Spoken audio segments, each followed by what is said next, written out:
Types of functions. So if you remember some of the types of functions that we have to work with, even though they're all used the same way, it's how where they're declared or how they're declared. What types do we have?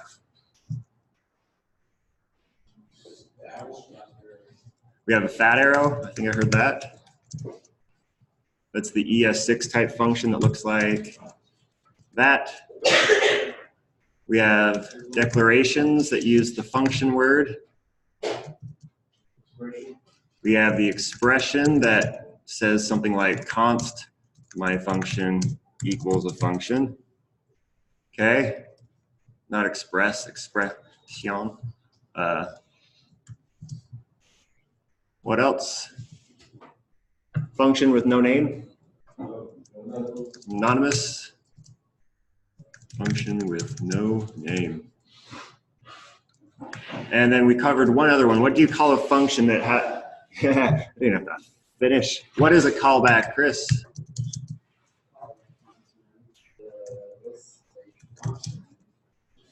That can be called back by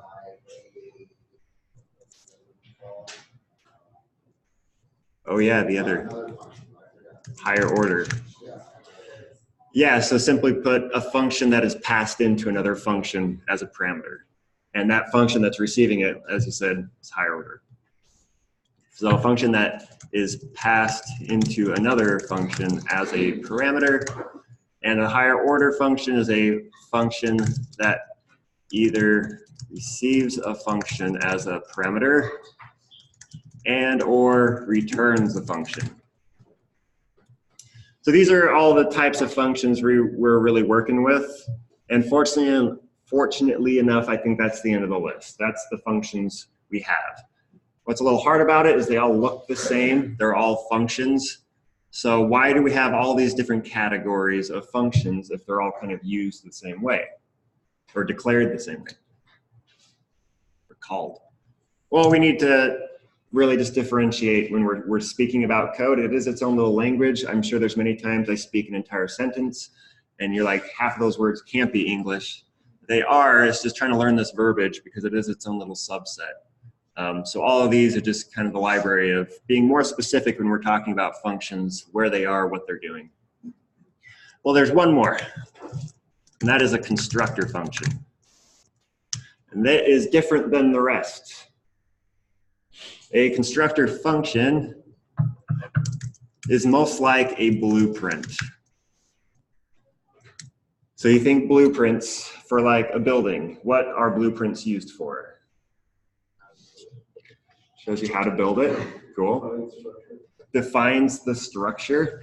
That's nice. So blueprints show you how to build something.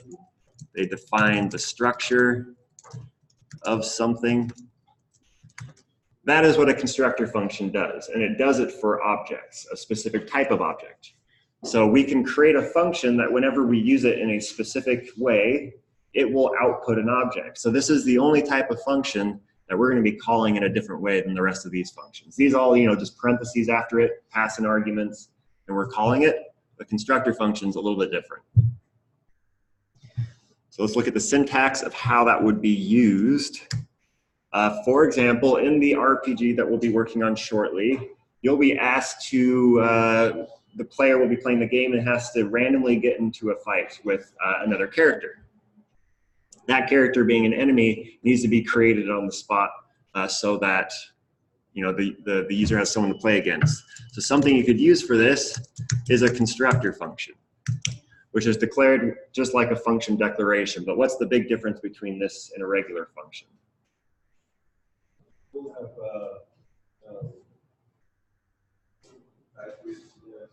well, as far as like the declaration right here, what's the only difference between this and a regular function?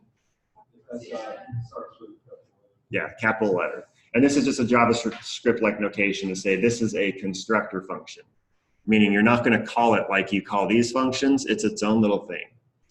So you get to uppercase these, use the function word, and now this is a constructor function, as long as we're using it right.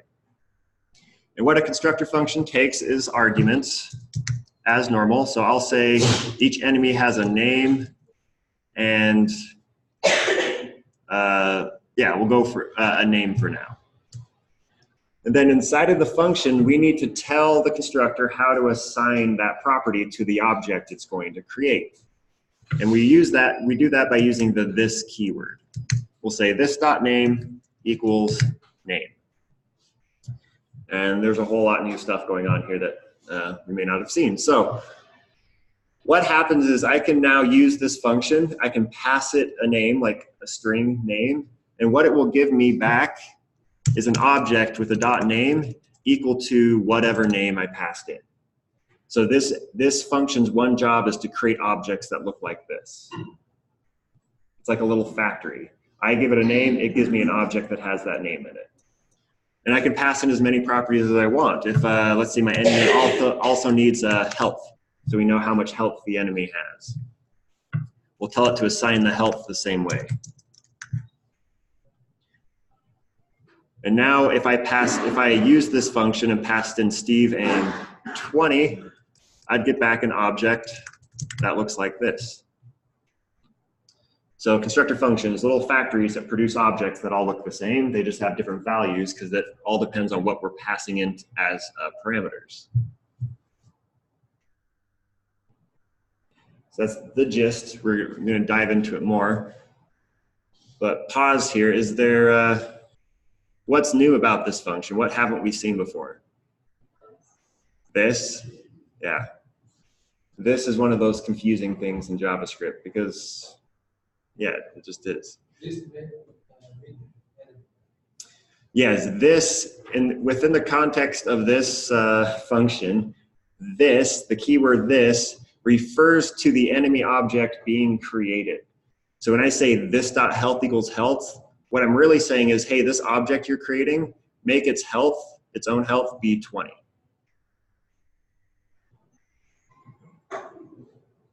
Because what does this keyword, we haven't seen it before, so just if you know, if I have an object, if I actually declared an object here,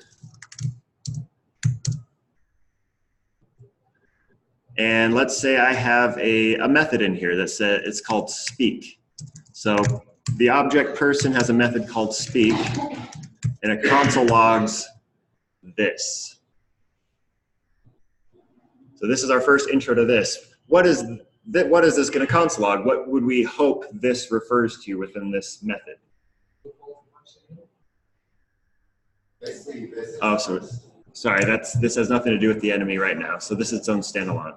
Yes, this is the person. So when you use the keyword this in an object, you're referring to the object itself that you're inside of. It's the equivalent of being able to say this, console log person, but I can't do that because person is not defined at this moment when this is being run. But after it's defined, I can have him refer to himself by saying console log yourself. So what if I wanted speak to console log Steve? Yeah, I say console log this.name, and this would give me speak, or Steve. Yeah, and I could also say also console log this.health, and now it's going to console log 20. So now I'm going to call speak off of person. I'm going to say person, call your speak method. I'm going to make this run. And it gave us Steve and 20. So whenever you use the keyword this in an object, it refers to the object itself. Why is this important? Well, that is how this constructor function is even applying this. Yeah. Probably not related, but I remember there was something that was where you can, instead of doing like a speak color function, you can just say speak. Yeah, that's in the class. Yeah, when we get to classes, we'll do that. Yeah. Right now, when you're in an object, you got to do the colon syntax. But once we get to classes, we won't have to. So is there any, this isn't meant to be like confusing or anything, but is this straightforward enough? If we use the word this in an object, we mean the object. We'll see that. The reason why this is important is that is how this little factory works. This is how this constructor function works. I give it a name and a health, and it says the object I'm creating's .name should be the name I pass in, and the object I'm creating is .health should be the health I pass in. So it pops out, you know, this object with Stephen health. I'm going to put this up above.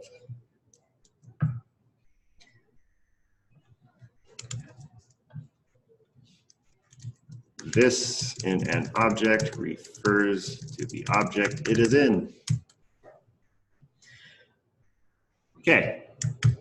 So how do you use a constructor function? Because how you call a constructor function is different. And in fact, you don't call it calling the function, you call it instantiating the function, which is interesting. So we, to call a constructor function, you make an instance of that function call. This is referred to as instantiating. Because enemy is a function that can produce a million objects if I want it to. All of those objects would be an instance of an enemy. It'd be a type or an instance of this function. They're all created from the same little factory. To do this, we need one more keyword, a new keyword. The new keyword, new, yes. So I'm gonna say const orc, let's make an orc. And I can't say enemy like this, because that's just telling JavaScript to run this like a regular function. I have to say make a new enemy. And when I say new, it's like, okay, I'm gonna make an object from this, and it knows what we mean now. So if I wanted an enemy that had a name of orc and a health of 100, what is my first argument I give enemy? Orc. And second argument, 100. And now we can console log orc. Question. Yeah. Is it possible to set like some baseline values just in case if somebody just creates like new enemies doesn't pass anything on? Yeah, default parameters can work for that. You know, where we say name equals, every enemy is going to be Steve unless they give me a name. Yeah. We're going to have a lot of Steves in our game. Cool, so I'm going to console log this orc object to see what our function made. And notice it even has here, enemy. It's letting you know that this object came from this constructor function. It was created from the enemy constructor function. It doesn't change how this object works. At this point, we can now say orc.name and orc.health, and they're exactly what we'd expect to get. So,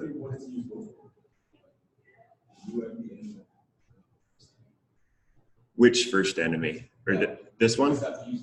So, so in this instance, we're using this little factory to produce the object, and I can use this factory as many times as I need, if that's what you're saying. So here I could make a demon, maybe, ooh, that has 10 health, and we'll call him demon. And now if I console log that and orc, we'll see that they are both instances of the enemy, of an enemy. They were both made by the same factory, but we gave them different data to create the object with. And this is nice. We have to write this code once, but then all we have to say is new enemy, pass in the data, and it spits out a new object for us that matches what we gave it. That is a constructor function. They're pretty cool. We'll use them for the rest of the course. We're bringing this up, or we teach it now, because in the RPG, this is one of the most efficient ways to produce objects. That one of the ideas behind it is there's a little battle loop that goes on. You have to attack, they attack you back, health points go down, and eventually, hopefully you kill the enemy. Well, what if you get in a fight with that enemy later and it's the same object as before? That object is still dead. You instantly win the fight. So we need this little factory to output a new enemy every time we get in a fight. That's one way to do it, because it will just, all it needs is the data, and it will spit out a brand new object for us to interact with. What if you have more parameters than just the name? The pattern stays the same, fortunately. So I can say health, name health, maybe weapon, and catchphrase. So he's got health, he's got a weapon that I pass in, and a some sort of catchphrase. Right, and now I can say my orc should have a weapon of a axe. This catchphrase is arg. And now I can look at the orcs.catchphrase and I console log because I said, hey, I'm going to give you this as part of the factory, make it a part of the object. So orc, if I run this, we'll get arg. He's now saying the catchphrase I created him with. And you'll notice the daemon got the name and the health, but I didn't pass in a weapon or catchphrase. So the constructor function automatically said, well, that's not defined, so here's your undefined. Cool? This is the pattern. You declare your parameters, and then it's this dot, the item equals the item for all of these. Okay. One more thing you can do with this. I don't have to feed in everything that an enemy has. Right? This is a lot of describing what is the enemy. But in JavaScript, how do you declare what something does? This is like what it is. It's a string of a name. It's a number for the help. But what is the doing words? Functions. What is a function called inside of an object?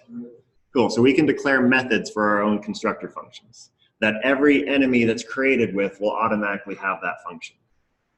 So this isn't something the user will necessarily have to pass in. I can say every enemy should have a dot say catchphrase that is a function at console logs their catchphrase.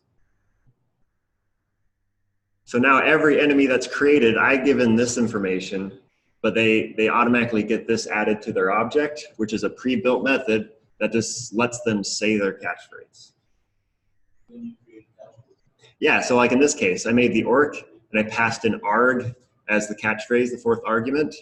Well, now this orc has a method called say catchphrase that I can call. And I don't even need to console log it because the method is console logging.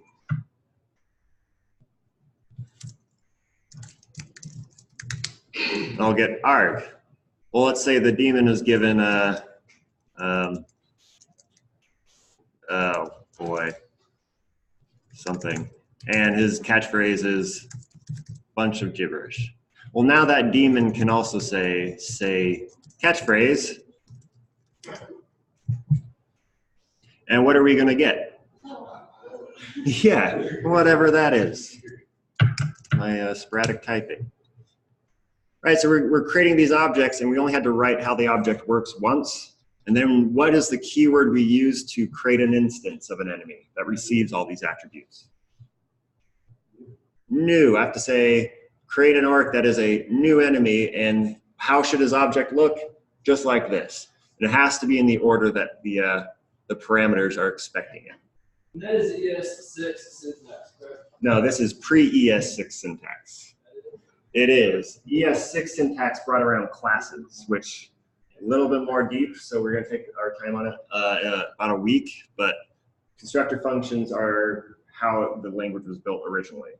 So what the how you're naming new objects like that? Mm-hmm. That's pretty. That's pre-ES6, yeah. That's instantiating a constructor function. That's all part of the constructor. It's all part of the plan. Yeah. If you wanted to call just the enemy function, or if you did call it, and I know you said there's, you don't call it, you do something else, I don't necessarily understand it, but if you did call it, would it, like, say the name, health, weapon, catchphrase, and then do the console log catchphrase underneath that, you wouldn't have to call the say catchphrase function specifically, but it just console log it since you called the enemy. Oh, called it. Yeah, so calling the constructor function is different than calling a regular function. It doesn't execute your code. It creates an object from your code. And so we won't actually see this console logged. What we'll see is when we call it, this is how we have to call it. We'll just get the object back where we can then use it. Now, if I didn't use the new keyword, I'm really going to confuse JavaScript here. And we're not really sure what we're going to get back. It may not give us anything. Probably get undefined. Is that what you were saying? Like if we ran this normally, each line would be read and executed? Sort of. So the like with the new entity we have down there and the demon or whatever, how would you call that and see all this stuff? Cool. Yeah, so this is calling it, and this is passing in the data for what it should create, and here's the object it outputs. So if I want to see if this is working, I console log this. And would it show the say catchphrase function? Yeah. When you console log demon or whatever? Yeah, let's look at it.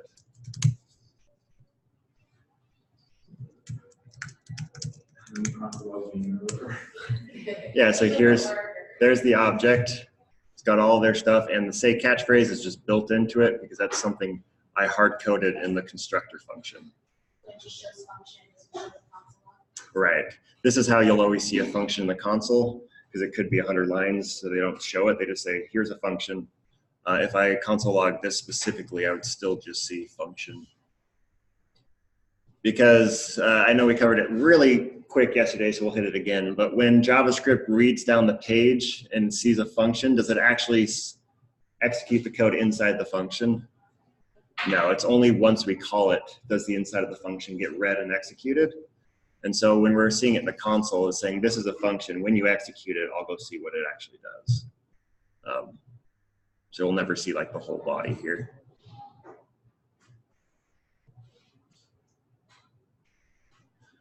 I guess one more question I have is, what's the purpose of having that function inside the function? Call it when you run the Yes, so this is a bit contrived, I guess, say catchphrase. When would you need to use that? It is nice though that everybody that I make with enemy, because the question is like, what's the benefit of adding a method to a constructor function like this? Well, if I made a million of these enemies, each one could call this function without me having to redeclare it. So I declare it once, and even if I have a million instances of enemy, they all can use it. So I only had to write it once. Why is this useful? Well, what we'll get into is, this is kind of an intro to object-oriented programming, because in object-oriented programming, you define your data structures on the front end as close to real world as you can in a hierarchy. So like animal would be get monkey and zebra, and you know, they all channel up to a specific category of a certain type. Then you make branches off of that. And when you're trying to declare like what does an enemy do, it's two parts.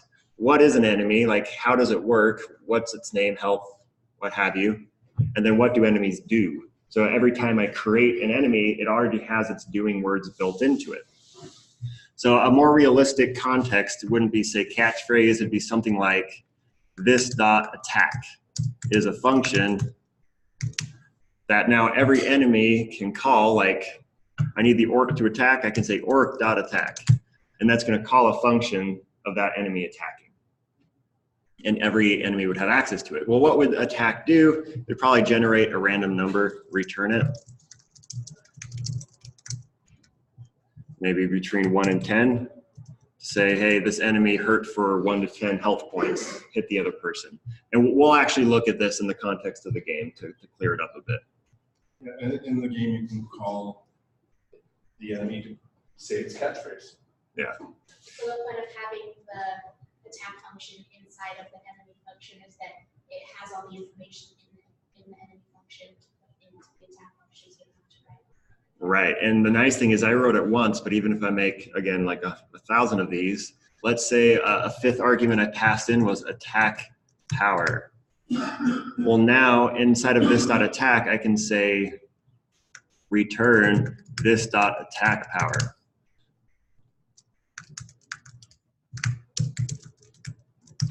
And now, even though every enemy would call this the same, you know, orc.attack or demon.attack, it's going to work uniquely to that object's information. If the orc's attack power is 10, this will return the number 10. If the demon's is 15, this will return 15. Even though it's the same method, there are different objects that can use that. And then if we have a player, we could say, hey, the player's health should be decreased by the orc's attack power. and that's simulating a player getting hit by an enemy. And then vice versa, we say, great, now the orcs dot health should be subtracted by the player's dot attack method. That's the program behind it, right? This is hurting the player. This is hurting the player. Then it's hurting the orc. In between here, you'd be like console.log orc hit you for 20 points, so the user can see it. And after this one, console.log, not error, log player strikes back for dot dot dot something. So this is kind of where we're getting to what we're leading up to today. We're going to have to be kind of crafting out the story, and it's two parts. You're building in what's happening in the game, and you're also letting the user know while it's happening. This is a really good exercise because not only do you have to write the code, you have to explain to the user what your code is doing in a nice a sense of like, this just affected you this way, be aware as we're going forward, as games do. I know it's a lot to look at now. It is a larger project. We will take our time approaching it. I'm looking at stuff, but that's kind of the gist of constructor functions. And you will want to use at least one of these in your game. We'll lead up to that. So I'm going to stop the recording.